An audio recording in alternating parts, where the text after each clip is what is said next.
चलिए स्टार्ट करते हैं क्लास और देखते हैं आज का पहला करंट अफेयर की बात करते हैं। तो सबसे पहला हमारे लिए करंट अफेयर जो इंपॉर्टेंट है वो है धान खरीदी। ठीक है, धान खरीदी जो है अब 15 नवंबर 2024 से होगा और कब तक होगा तो 31 मार्च 2025 तक। मतलब इस बार बहुत लंबे समय तक धान खरीदी किया जाएगा, क्योंकि आप जानते हैं कि 31 जनवरी तक जो है धान खरीदी किया जाता था और किसी कारणवश उसको एक्सटेंड करके 2-3-4 दिन बढ़ा दिया जाता था। लेकिन अब किसानों के पास पूरा सुविधा रहेगा, 31 मार्च तक आराम से वो अपना धान बेच पाएंगे। तो जो किसान छूट जाते थे, है ना, उनका धान भी बिकेगा। तो इस बार खरीदी का लक्ष्य भी इसलिए ज्यादा है, 160 लाख मीट्रिक टन का है, जो कि बहुत बड़ी बात है। ठीक है, प्रति एकड़ की बात करें तो 21 क्विंटल जो है धान खरीदा जाएगा। और हमारे छत्तीसगढ़ में कितने के भाव से धान खरीदा जाएगा तो 3100 रुपये प्रति क्विंटल के भाव से जो है धान खरीदा जाएगा दोस्तों, याद रखेंगे। ठीक है, चलिए अब अगले फैक्ट की ओर बढ़ते हैं।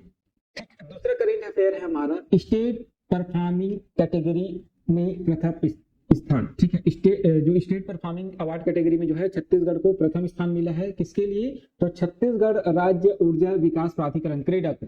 क्यों क्रेडा को ये स्टेट जो अवार्ड है मिला है तो ऊर्जा, अक्षय ऊर्जा एवं ऊर्जा संरक्षण पर बेहतर कार्य के लिए, याद रखेंगे। तो स्टेट परफॉर्मिंग अवार्ड कैटेगरी में प्रथम स्थान क्रेडा को मिला है। ठीक, ये पूछा जाएगा एग्जाम में, क्योंकि ऐसे ही क्वेश्चन पूछा जाता है जनरली छत्तीसगढ़ के एग्जाम में।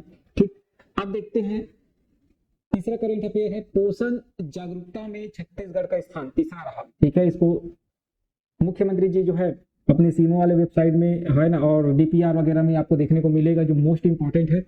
ठीक, तो पोषण जागरूकता में छत्तीसगढ़ का स्थान कैसा है, तीसरा है। ठीक है, अगर गतिविधियां संख्या के आधार पर बात करें तो दुर्ग जिला जो है प्रथम स्थान पर है और जसपुर जो है द्वितीय स्थान पर है। ठीक है, पोषण माह कब से कब तक मनाया जाता है तो 1 से 30 सितंबर तक मनाया जाता है। और पोषण सप्ताह की बात करें तो 1 से 7 सितंबर।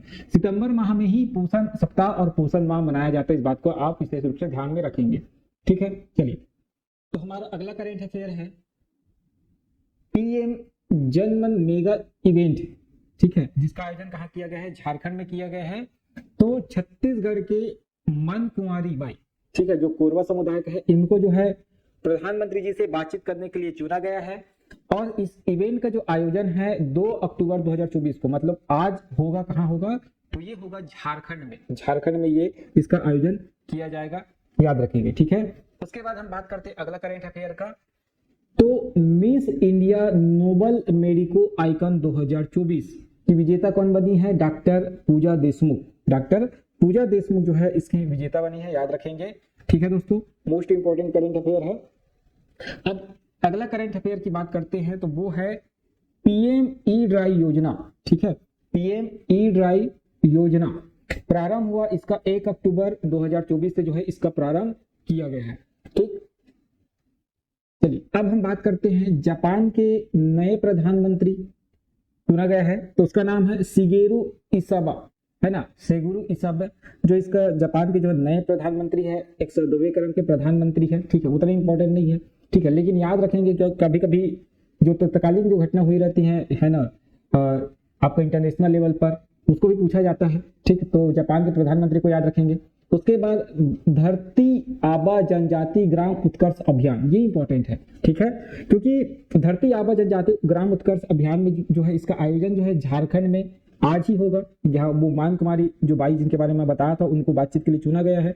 तो झारखंड के हजारीबाग में, झारखंड के हजारीबाग में इसका आयोजन है। 2 अक्टूबर का आयोजन है, मतलब आज आयोजन है। शुभारंभ जो है इसका प्रधानमंत्री जी करेंगे। ठीक है, अब इसमें क्या इंपॉर्टेंट है, इसमें इंपॉर्टेंट है हमारे छत्तीसगढ़ के लिए, छत्तीसगढ़ में इस अभियान के क्रियान्वयन के लिए 32 जिलों के, कितने जिलों के तो 32 जिलों के 138 विकास खंडों के 6691 आदिवासी बाहुल गांवों का चयन किया गया है।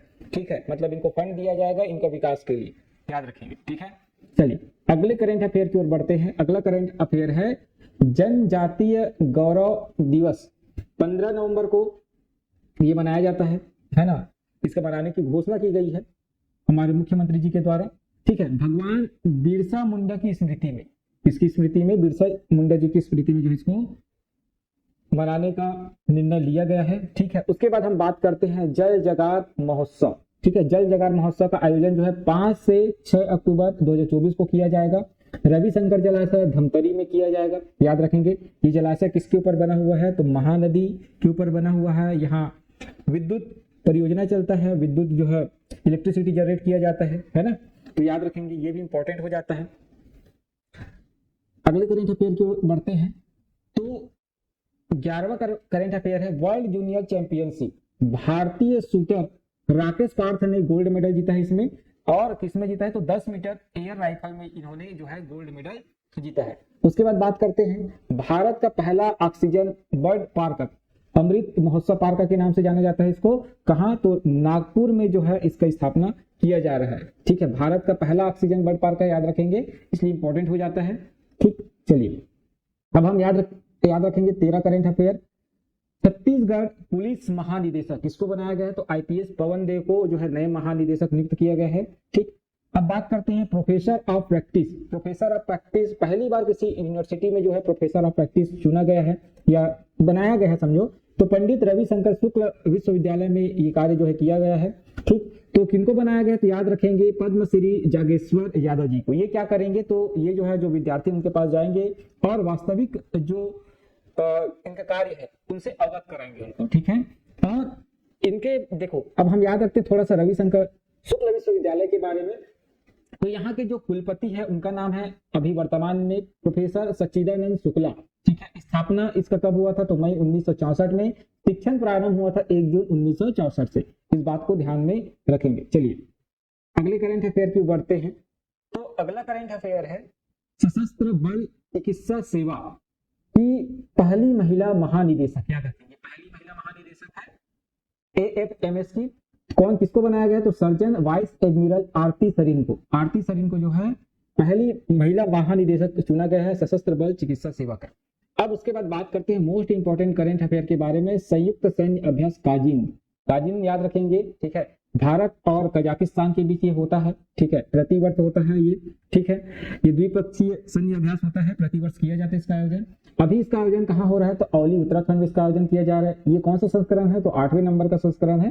पहली बार इसका आयोजन 2016 से प्रारंभ हुआ था। ठीक है, ये बटालियन स्तरीय सैन्य अभ्यास होता है जिसमें थल एवं वायुसेना दोनों के जवान इसमें शामिल होते हैं, याद रखेंगे। अब थोड़ा सा मैं आपको छत्तीसगढ़ के जो साहित्य है ना, जो रचनाकार है उनसे कुछ ट्रिक बताता हूँ। ठीक है, 2-3 रचनाकार को मैं लिया हूँ जिसका ट्रिक आपको याद रखना चाहिए। ठीक है, जनरली वहां से क्वेश्चन बनता है। तो सबसे पहला फैक्ट इसमें याद रखेंगे छत्तीसगढ़ी साहित्य का स्वर्ण काल किसको कहा जाता है तो आदि काल को कहा जाता है। ये बात ध्यान में रखेंगे। 1000 से 1500 ईस्वी तक ये काल रहा। अब देखते हैं प्रमुख रचनाकार एवं उनकी रचनाएं देखते हैं थोड़ा सा ट्रिक के माध्यम से। तो सबसे पहले हम बात करते हैं गोपाल प्रसाद मिश्र। गोपाल प्रसाद मिश्र जी की जो रचना उनको देखते हैं। तो इनकी रचना को कैसे याद रखेंगे, गोपाल की भक्ति खूब की सुदामा ने, इसलिए रतनपुर के महात्माओं ने जग में राम जैसे प्रसिद्धि की कामना की। मतलब जो गोपाल जो क्या है सुदामा को लेकर इसको मैं बनाया हूं, तो गोपाल की जो है भक्ति की है सुदामा ने, आप सभी जानते हैं। तो रतनपुर के जो महात्मा हैं तो जग में उनके लिए राम जैसे प्रसिद्धि की कामना की है। ठीक है, क्योंकि भी भक्त है उनके लिए सब लोग कामना करेंगे, तो इनसे याद रखेंगे।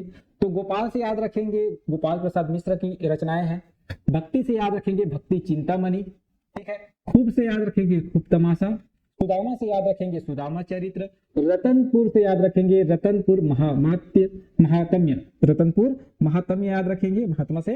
ठीक, उसके बाद राम से याद रखेंगे राम प्रताप, और जैसे से याद रखेंगे जैमिनी अश्वमेध। इनकी रचना है जो मोस्ट इंपॉर्टेंट है, एग्जाम में कई बार पूछा जाता है, इसलिए मैं इसको याद कर लिया हूँ ऐसी है ना ट्रिक के बना के। क्योंकि अब इसमें से कोई भी रचना पूछे आपको फटाक से आ जाएगा कि किनकी रचना है, क्योंकि 1 से 2 बार आपको पढ़ने की जरूरत है इसको, फिर आपको याद आ जाएगा। उसके बाद देखते हैं, अब बात करते हैं बाबू रेवाराम। बाबू रेवाराम के बारे में देखते हैं। तो बाबू रेवाराम ने गंगा किनारे गीता सार और रामायण सुनाया। रात को स्वप्न में कृष्ण ने विजय के तरीके बताए। ठीक है, ऐसा आप याद रख सकते हैं। तो याद रखेंगे बाबू रेवाराम की रचना कौन कौन से है तो गंगा लहरी, गंगा से याद रखेंगे गंगा लहरी। गीता से याद रखेंगे गीता माधव। सार से याद रखेंगे सार रामायण।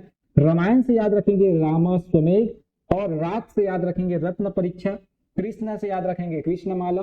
विजय विलास है ना, विजय विलास करके आप याद रख सकते हैं तो विक्रम विलास, विजय विलास से विक्रम विलास है ना, या इसको ऐसा भी याद कर सकते हैं विलास से विजय के तरीके बताए इस टाइप से।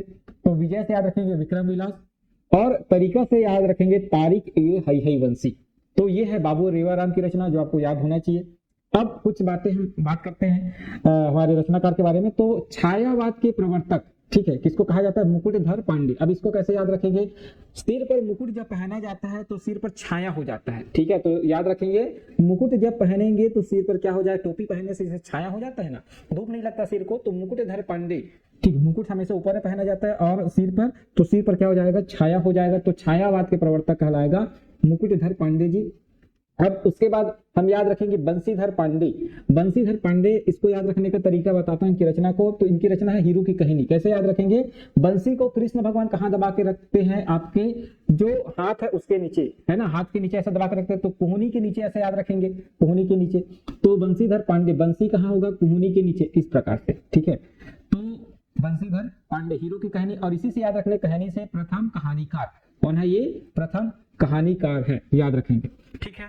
अब वैसी एक रचनाकार का नाम और याद रखेंगे जो मोस्ट इंपॉर्टेंट है, और मेरे को लगता है कि आगामी एग्जाम में इसको पूछा जा सकता है, लखनलाल गुप्त, ठीक है, लखनलाल गुप्त। तो लखनलाल गुप्त की रचना एकदम प्रसिद्ध है। कौन सी रचना है? वो है आपका चंदा अमृत बरसाई, है ना, चंदा अमृत बरसाई। ये जो है मोस्ट इंपॉर्टेंट है, इसको भी आप याद रखेंगे, ठीक है। तो याद रखें, लाल कैसा रहता है? लाल लाल दिखता है चंदा पूर्णिमा के दिन, और अमृत उसी दिन बरसता है, शरद पूर्णिमा के दिन। तो चंदा अमृत बरसाइस, मैं आगे इसको कराऊंगा, ठीक है, लेकिन आप इतना फिलहाल याद रखेंगे। मैं 3 से 4 आपके लिए रोज लेकर आऊंगा ये सब रचनाकार, ताकि आपको याद होते जाए धीरे धीरे। तो इतना आप याद कर ले, ठीक है। कल फिर और देखेंगे इसके रचनाकार। तो ये रहा दोस्तों आज का करंट अफेयर, ठीक है। 10 से 15 मिनट का करंट अफेयर होता है, जिसको आप बहुत इजी तरीके से याद कर सकते हैं। उम्मीद करता हूँ ये आपको समझ आ रहा होगा। हो सकता है थोड़ा सा प्राइस वगैरह को लेकर अभी प्रॉब्लम हो, धीरे से ये सेटलमेंट हो जाएगा सब चीज, है ना, धीरे धीरे जो है मैं इसको ठीक करते जाऊंगा। लेकिन आप सपोर्ट दिखाएंगे तो मेरा भी हिम्मत बढ़ेगा, और आप जो इस चैनल को सब्सक्राइब करते जाए। आज के लिए बस इतना ही, धन्यवाद।